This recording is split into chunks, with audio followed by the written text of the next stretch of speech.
ভিলেজের একটি অংশে যেখানে আসলে আমদানি করা পণ্যগুলো মজুদ থাকে সেখানেই অগ্নিকাণ্ডের ঘটনা ঘটেছে।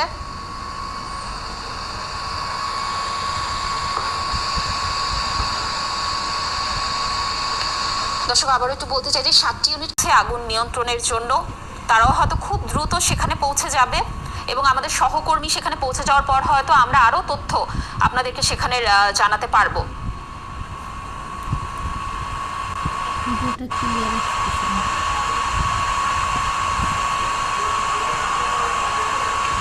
দর্শক, আমাদের সহকর্মী ইশতিয়াক সানি পৌঁছে গেছেন ঘটনাস্থলে।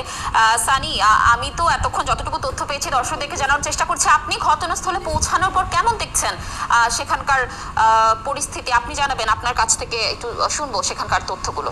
বাইরে থেকে যেসব পণ্য বাংলাদেশে বিমান কার্গোর মাধ্যমে বাংলাদেশে আসে সেইগুলো আসলে এই কার্গো অ্যারাইভেলে এখানে রাখা হয়।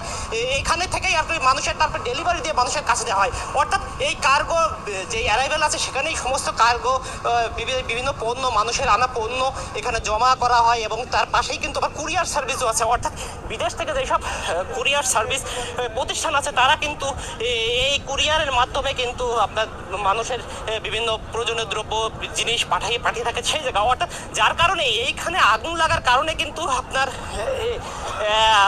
যে ধোঁয়া দেখা যাচ্ছে, যে এই জায়গায় আগুনটা দ্রুত ছড়িয়ে পড়ছে, কারণ এই জায়গায় মানুষের বিভিন্ন পণ্য এখানে রাখা হয়।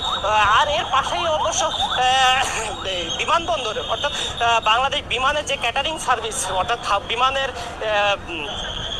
যেসব স্টাফ এবং বিমানের যেসব পরিবহনে যেসব যাত্রী যাদেরকে যে খাবার দেওয়া হয় সেই খাবার তৈরির ভবনটাও কিন্তু এইখানে আছে। সেখানেও কিন্তু আগুনটা ছড়িয়ে পড়েছে বলেও আমাদের কিন্তু এখানে নিরাপত্তা কর্মী যারা আছে তারা কিন্তু জানিয়েছেন। আর আমরা ইতিমধ্যে আসলে ফায়ার সার্ভিসের সাথে কথা বলেছি।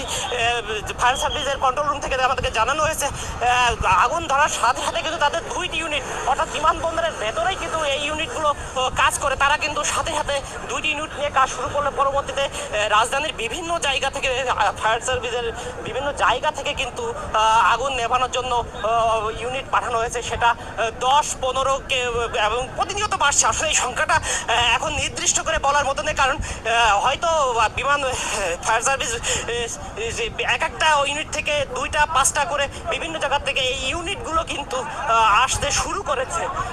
আপনি দেখতে পাচ্ছেন বিমানের যে কার্গো অ্যারাইভাল এলাকা, এই এলাকাতে আপনি এই যে আমাদের ক্যামেরাতে যেই কার্গো অ্যারাইভাল এলাকা দেখা যাচ্ছে, সে আমদানি কার্গো, অর্থাৎ এখানে সমস্ত আমদানি পণ্য, সেই আমদানি পণ্য